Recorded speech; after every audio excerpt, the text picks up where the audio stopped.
I raised her for 22 years.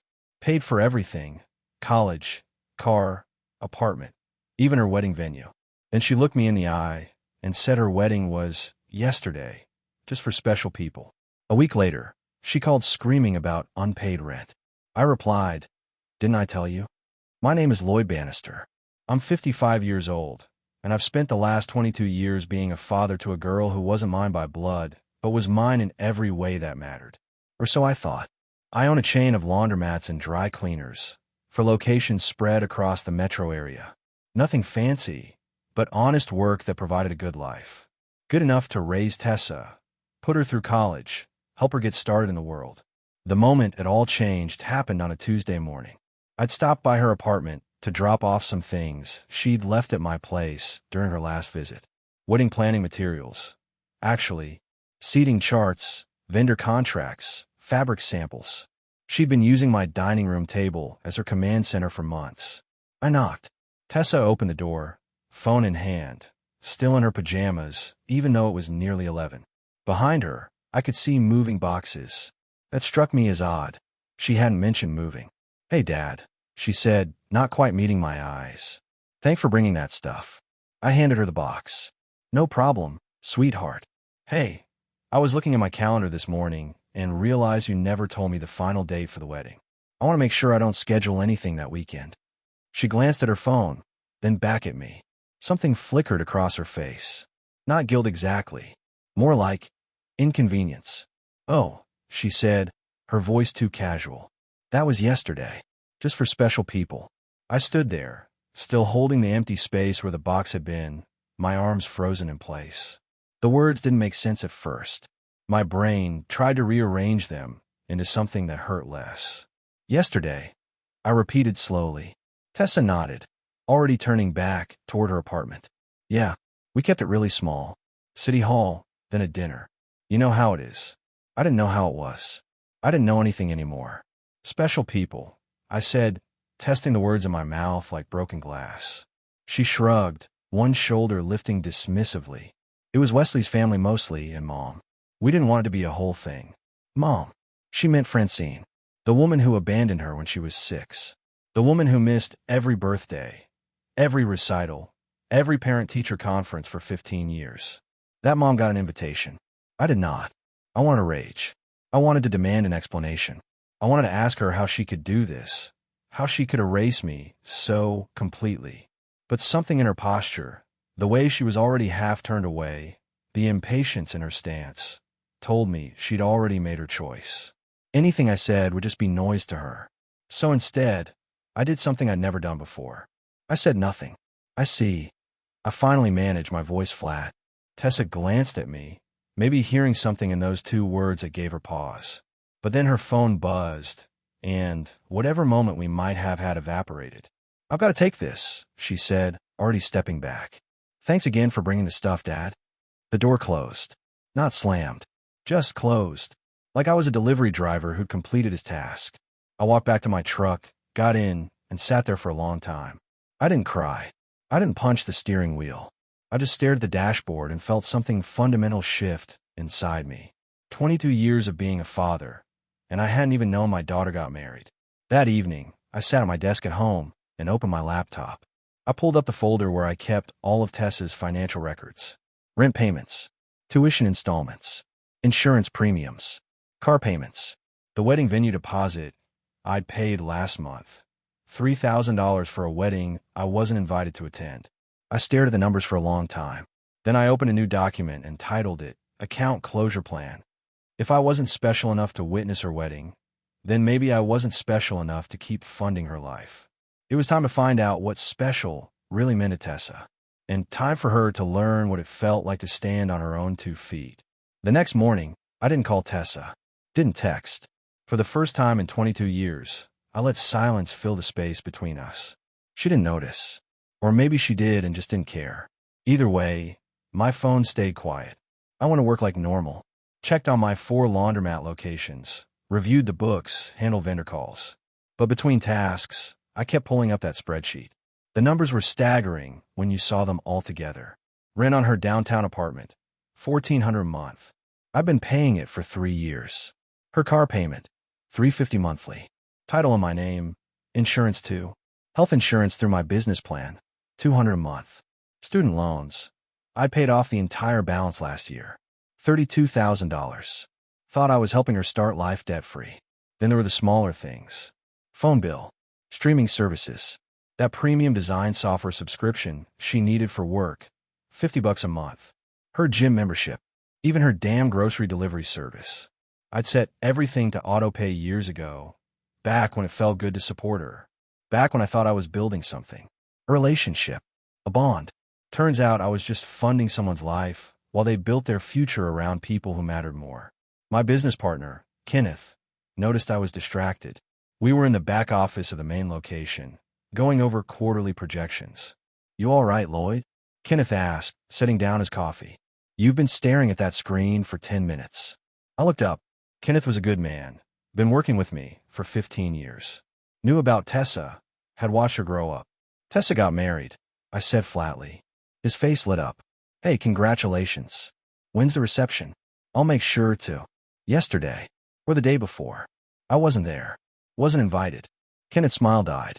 "What?" "She told me it was just for special people." He stared at me, processing. "Lloyd, you raised that girl. You're the only father she's ever known. Apparently not special enough." I turned the laptop toward him. "I've been paying for everything in her life. Everything. And I just found out she values me, somewhere below a mother who abandoned her 20 years ago." Kenneth looked at the spreadsheet, his jaw tightening. "What are you going to do?" "I'm going to stop." I pulled the laptop back. "All of it. Today." "Today." He raised his eyebrows. That's a big move, Lloyd." "She made her move first," I said calmly. "I'm just responding to the reality she's created. If I'm not family enough for her wedding, I'm not family enough to subsidize her lifestyle." Kenneth nodded slowly. "Can't say I blame you. But be ready. When the money stops, she'll notice real quick." "I'm counting on it," I said. That afternoon, I started the process. First, I called my insurance broker and removed Tessa from my business health plan. Effective immediately. Then I logged into my bank and canceled the automatic rent payment scheduled for next week. Stopped the car payment authorization. Pulled her off the phone plan. One by one, I severed every financial thread that connected us. My finger hovered over the final button, the one that would close her access to the joint credit card I'd given her for emergencies. She had maybe $1,500 charged on it right now. I clicked it. Done. I sat back, feeling nothing. No satisfaction, no anger. Just a cold, mechanical certainty that I was doing the right thing. Tessa wanted to define who was special. Fine. Now she'd learn what happened when you weren't. Sunday morning, 1 week after the wedding I wasn't invited to attend, Tessa and Wesley threw a celebration brunch. I knew about it because Wesley's aunt, Pearl Hooper, accidentally tagged me in a photo on Facebook before quickly untagging it. But the damage was done. I'd seen enough. The restaurant was called Harvest Moon, one of those trendy farm-to-table places downtown with exposed brick and overpriced mimosas. In the photo, Tessa sat at the head of a long table, Wesley beside her, both of them glowing. Around them, maybe 20 people. Wesley's family. Some friends I didn't recognize. And there, 3 seats down, Francine. My ex-wife looked different.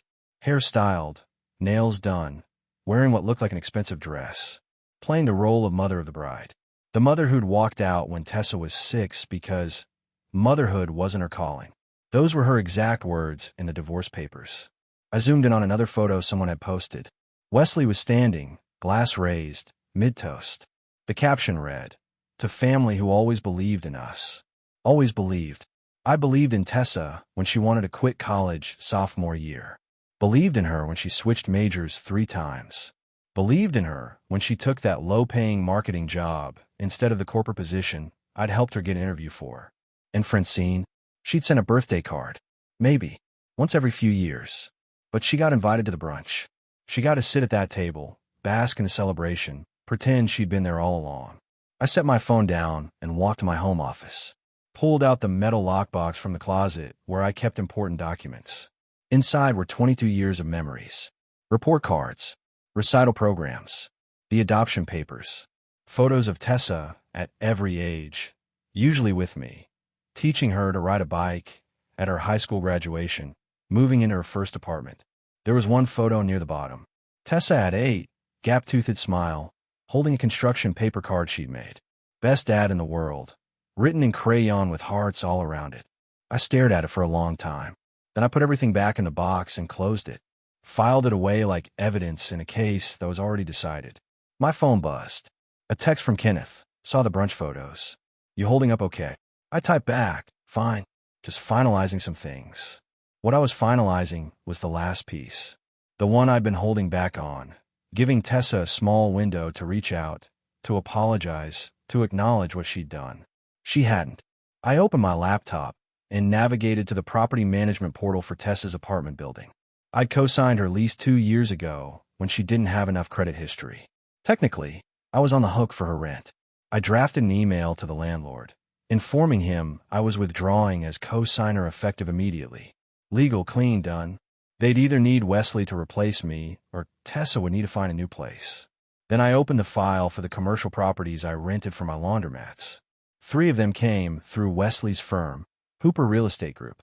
Wesley himself had handled 2 of the transactions. I called the primary agent I worked with there, a woman named Linda. Lloyd, good to hear from you. What can I do for you? Linda, I'm considering consolidating my properties. Might be moving some locations. Wanted to ask, how much notice do I need to give if I don't renew the leases? Oh, she paused. Well, you've got 90 days on 2 of them. The 3rd one is month to month. Thinking of relocating. Just exploring options, I said. Thanks, Linda. I wasn't relocating, but Wesley didn't know that. And when those leases came up for renewal in 3 months, I'd make my decision based on how Tessa handled the next few weeks. Family who always believed in us. Fine. Let's see how much they believed when the foundation started shifting. It took 5 days for Tessa to notice. 5 days of silence before my phone finally rang with her name on the screen. I was at the main laundromat, restocking change machines, when it buzzed in my pocket. I glanced at it, let it ring twice more, then answered. Lloyd Bannister. Dad. Tessa's voice sounded stressed. Hey, I've been trying to reach you. Have you? I kept feeding quarters into the machine. I haven't seen any missed calls. Well, I texted. A few times. I hadn't responded to the texts. One had been a meme about marriage. Another asked if I could recommend a good dry cleaner for Wesley's suits. As if nothing had happened. What can I do for you, Tessa? I asked, my tone professional. Distant. Okay, so, something weird is happening. My rent payment bounced. The landlord sent me this really aggressive email about late fees, and I checked my account, and the money just isn't there. Did something happen with the transfer? No transfer happened, I said calmly. I stopped making them. Silence on the other end. Then, what do you mean you stopped? I mean exactly that. I'm no longer paying your rent. But why? Dad, I don't understand. Did I do something? The question was so absurd, I almost laughed. Did she do something? Like excluding me from her wedding was just a minor oversight. Tessa, I said, keeping my voice level, you got married a week and a half ago. You didn't tell me. You didn't invite me. You said it was just for special people. I thought a lot about that phrase. And I've decided that if I'm not special enough to be part of your life's important moments, then I'm not special enough to fund them either. Oh my God. Her voice shifted, defensive now. Are you serious? You're punishing me because of the wedding. I'm not punishing you. I'm adjusting my financial commitments to reflect the relationship we actually have, not the one I thought we had. This is insane. She was getting louder now. You're being petty. Petty, I repeated. Interesting word choice. Tell me, Tessa, how much is your rent? $1,400. You know that. And your car payment? $350, but health insurance. She hesitated. I don't know. $200 maybe. You don't know, I said quietly, because you've never had to think about it. I've handled everything for so long. You don't even know what your own life costs. That's going to change. Dad, please.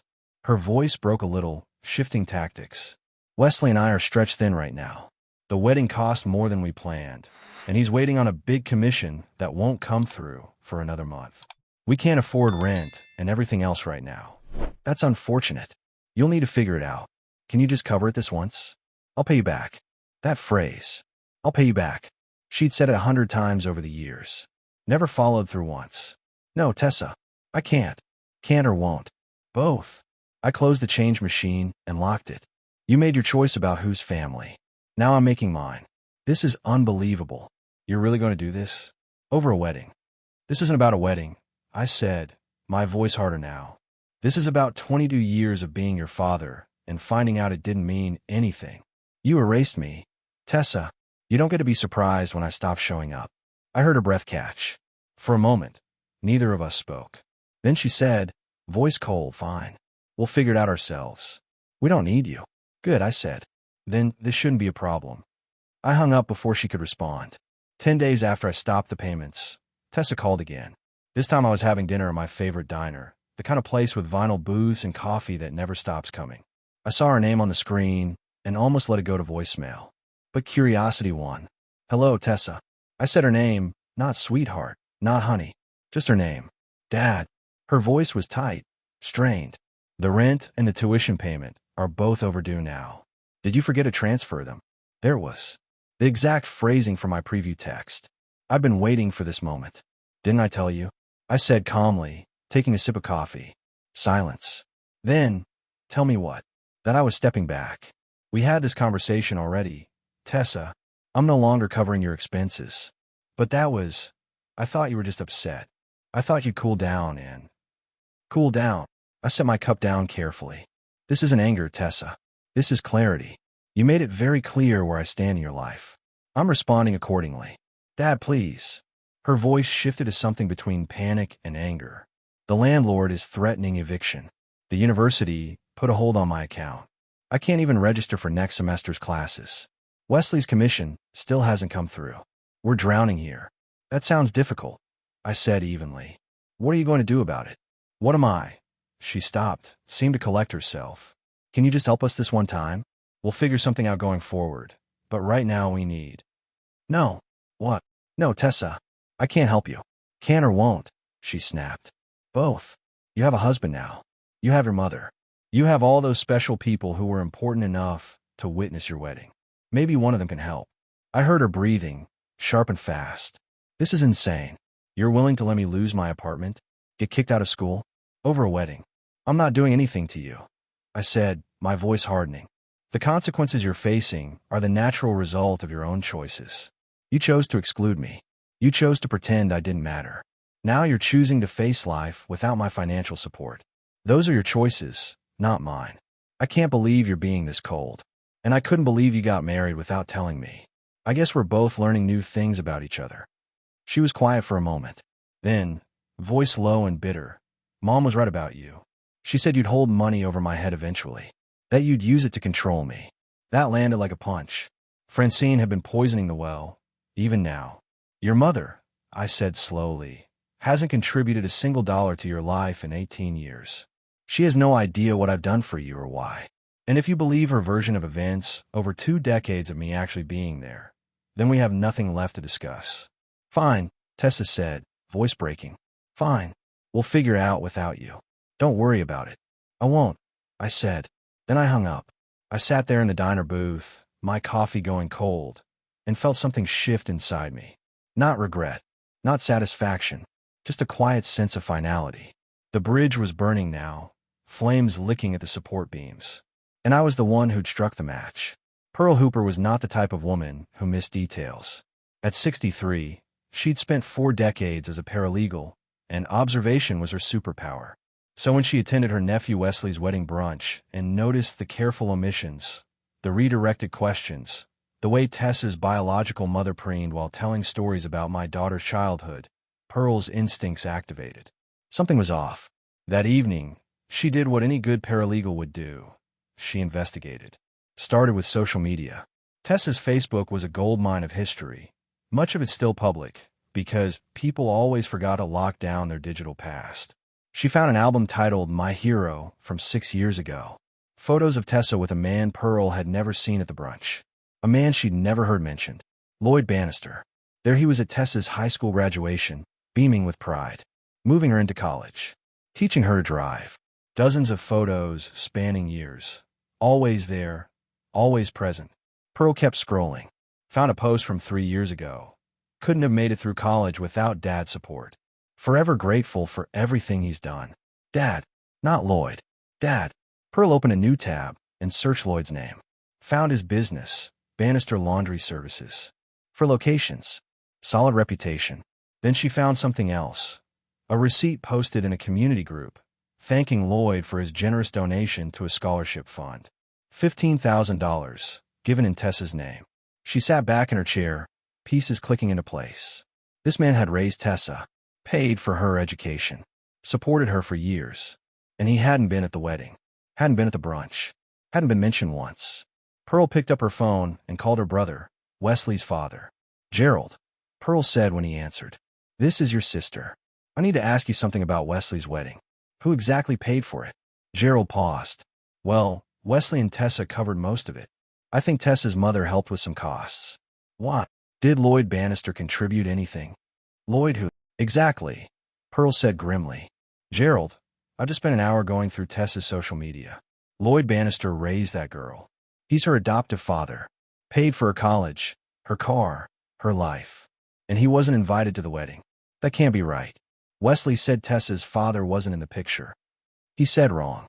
Or Tessa lied to him. Either way, there's a man who gave 2 decades of his life to that girl, and she erased him completely. Wesley needs to know what kind of person he married. Gerald was quiet for a moment. You're sure about this? I'm looking at the evidence right now. Photos, posts, thank you messages. It's all here, Gerald. That girl cut out the man who raised her and replaced him with a woman who abandoned her as a child. And nobody at that brunch had any idea. What do you want me to do? Tell Wesley the truth, Pearl said firmly, before he gets in any deeper. Because if Tessa can do this to the man who raised her, what's she capable of doing to your son? Wesley Hooper sat across from his father and Aunt Pearl in his parents' living room, a manila folder open on the coffee table between them. Inside were printouts, screenshots, photos, posts spanning years, all featuring Lloyd Bannister and Tessa. This doesn't make sense, Wesley said, flipping through another page. Tessa told me her father left when she was young, that her mom raised her mostly alone. Pearl leaned forward, her voice firm. Wesley, your wife lied to you. Lloyd Bannister adopted Tessa when she was 2 years old. He raised her, paid for everything, her education, her car, her apartment. He even paid the deposit for your wedding venue. $3,000. Wesley's face went pale. The venue deposit? But Tessa said her mother covered that. Francine hasn't contributed a dime to Tessa's life in nearly 20 years, Pearl said, pulling out another printout. Look at this. A post from Tessa 3 years ago thanking Lloyd for paying off her student loans. $32,000. Wesley. That's who you excluded from your wedding. Wesley stood up abruptly, pacing. She said it was just going to be intimate. City Hall. Just immediate family. And Lloyd wasn't immediate family. Pearl's voice was sharp. The man who raised her wasn't immediate family, but a woman who abandoned her as a child was. Gerald, Wesley's father, spoke up quietly. Son, you need to understand what this means. If Tessa can rewrite history this completely, if she can erase the person who gave her everything, what else is she capable of lying about? Wesley stopped pacing, running his hands through his hair. I need to talk to her. Before you do, Pearl said, standing and gathering the papers. You should know something else. Lloyd owns multiple properties through his business. 3 of them are locations you're currently managing at your firm. Your biggest accounts, Wesley. And from what I understand, those leases are up for renewal soon. Wesley's stomach dropped. You're saying you might pull them? I'm saying, Pearl said carefully, that the man you and your wife excluded from the most important day of her life also happens to have significant influence over your career. And right now, he has every reason to take his business elsewhere. Wesley sat back down heavily. His wedding, his marriage, his career, all of it suddenly felt like it was built on sand. What do I do? He asked quietly. Pearl placed a hand on his shoulder. You figure out who you actually married, Wesley, and then you decide if that's someone you want to build a life with. That evening, Wesley came home to find Tessa at the kitchen table, laptop open, clearly stressed. Bills were spread out around her. Rent notices, university statements, credit card balances. We need to talk, Wesley said, his voice flat. Tessa looked up. Not now, Wesley. I'm trying to figure out how we're going to pay rent. Dad still hasn't transferred. Don't call him that. Wesley interrupted. Tessa blinked. What? Lloyd. Don't call him Dad. Not after what you did to him. Her face shifted, defensive. What are you talking about? Wesley pulled out his phone and opened the photos Pearl had sent him. He held it up, showing a picture of young Tessa with Lloyd at her high school graduation. "Who is this, Tessa?" She glanced at the photo, then away. "That's Lloyd. I told you about him." "No, you didn't. You told me your father wasn't in the picture. You told me your mother raised you. But Lloyd Bannister adopted you when you were 2. He paid for your college. All of it. He paid for your car, your apartment, your life. He paid $3,000 for our wedding venue. A wedding he wasn't invited to." Tessa stood up, her chair scraping against the floor. "Who told you all this? Does it matter? It's true, isn't it?" She crossed her arms. "It's complicated." "It's not complicated." Wesley's voice rose. "You lied to me. You told me you were independent, that you'd worked your way through college. But the whole time, there was a man funding everything, and you erased him from your life story. From our wedding. I didn't erase him. He and I we grew apart. Tessa, there are photos of you from 2 years ago calling him the best dad in the world. That's not growing apart. That's deliberate." She turned away, staring out the kitchen window. "You don't understand. My mom, my real mom, she wanted to be part of my wedding. It was important to her. And Lloyd, he was always so controlling with money, always making me feel like I owed him." "He was controlling?" Wesley's laugh was bitter. "Tessa, he paid for everything and apparently never asked for anything back. That's not controlling. That's being a father. And you cut him out like he was nothing." Tessa whirled around, tears starting now. "So what? You're on his side now." "I'm trying to figure out who I married," Wesley said quietly. "Because the woman I thought I knew wouldn't be capable of doing what you did to Lloyd. And I'm wondering what else you've lied to me about." "I haven't lied." "Stop." Wesley held up his hand. "Just stop. I need some time to think. I'm going to stay at my parents' place tonight." "Wesley, please. Do you have any idea what you've done?" he asked, his voice breaking slightly. "Lloyd isn't just some guy you can ignore. He's my company's biggest client. 3 properties. Tessa, 3 of our most valuable accounts. And you know what happens when those leases come up for renewal in 2 months? He's going to pull them. Because why would he do business with a company run by the man who married his ungrateful daughter?" Tessa's face went white. "He wouldn't." "Why wouldn't he? You excluded him from your wedding. You told me he didn't matter. Well, congratulations. Now he gets to show you exactly how much he actually matters." Wesley grabbed his keys from the counter. "I'll be back for more of my things tomorrow. Until then, figure out how you're going to pay rent without me. Because I'm done carrying someone who thinks loyalty is optional."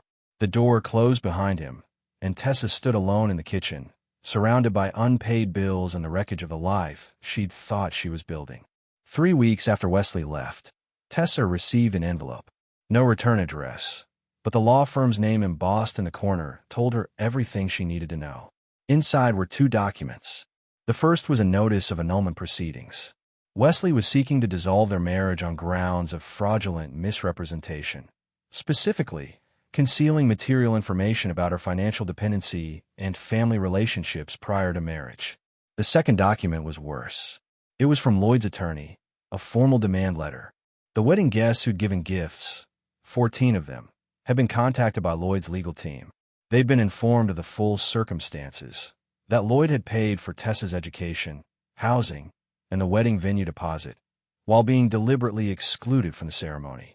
The letter detailed how several guests now felt their gifts were given under false pretenses. 7 of them were demanding their gifts returned. The letter listed each item with its estimated value. Total, for $1,200. Tessa's hands shook as she read. She didn't have $4,000. She barely had $400. Her phone rang. Her mother, Francine. "Did you get a letter from some lawyer?" Francine asked, voice tight. "You got one too?" "Threatening me with defamation charges if I continue making false statements about Lloyd. Apparently, someone's been documenting everything I've said about him being controlling and manipulative. They're calling it slander." Tessa felt the walls closing in. "What do we do?" "We?" "There's no we, Tessa. I'm not getting sued because you decided to burn bridges with your cash cow. Figure out yourself." The line went dead. Tessa sat in her empty apartment. Wesley had taken most of his things and stared at the legal papers. Her university enrollment was suspended. Her landlord had filed eviction papers. Her credit cards were maxed out, and now her own wedding guests wanted their gifts back. She pulled out her laptop and opened Facebook. Searched for Lloyd's name. His profile was private now, but his business page was still public. There, posted just yesterday, was a photo of him with a young woman in a graduation cap and gown. The caption read, "Proud to support another deserving student through the Bannister Scholarship Fund. Congratulations, Sarah, on your nursing degree." The comments were full of praise. People thanking Lloyd for his generosity, for supporting students who valued education and family. Tessa felt something break inside her. He'd moved on, found a new daughter to support, one who appreciated it. While she sat in an apartment she couldn't afford, surrounded by bills she couldn't pay, watching her life collapse, she opened a new message to Lloyd. Typed, "I'm sorry," and stared at it for 10 minutes. Then deleted it. What was the point? Sorry didn't pay rent. Sorry didn't erase what she'd done. She closed the laptop and sat in silence, finally understanding what she'd lost. I stood in the parking lot of my newest laundromat location, watching the contractors finish the exterior signage. This one was across town from where my other properties were, nowhere near Wesley's real estate firm's territory. I'd moved all my business to a different company 4 months ago. Hadn't heard from Wesley since. Kenneth walked up beside me, coffee in hand. "New place is looking good, Lloyd." "Thanks. Should be open by next month." "Heard anything from Tessa?" he asked carefully. I shook my head. "Not in months. Last I heard through the grapevine, she moved back in with Francine, working retail somewhere. And Wesley. Annulment went through. He remarried last month. Actually, someone from his church. Pearl sent me a photo. He looks happy." Kenneth nodded. "Good for him. He deserved better than what Tessa put him through." My phone buzzed. A text from Sarah, the nursing student I've been mentoring through my scholarship fund. "Mr. Bannister, just got my first paycheck. Taking you to lunch to celebrate. No arguments." I smiled. Sarah reminded me of what I thought Tessa was: grateful, hardworking, genuine. Over the past 8 months, I got to know her and several other scholarship recipients. None of them were replacements for Tessa, but they gave me something I'd been missing: purpose without pain. "You did the right thing," Kenneth said, reading my expression. "Walking away when you did. Doesn't always feel right," I admitted, "but it was necessary." We walked back to the car. As I drove home, I passed a street where Tessa used to live. Kept driving. Didn't even glance down it. That evening, I opened my home office and looked at the lockbox I filed away months ago. The one with all of Tessa's photos and memories. I thought about throwing it away 100 times. Never could quite do it. Maybe someday I would. Or maybe I'd keep it as a reminder, not of what I lost, but of what I'd learned. That love without respect is just exploitation. That generosity without gratitude becomes entitlement. That being a father means knowing when to hold on and when to let go. I closed the box and put it back in the closet. Then I opened my email and confirmed my attendance at the scholarship fund dinner next month. 20 students this year. 20 kids who understood the value of what they were being given. Life moved forward. And so did I.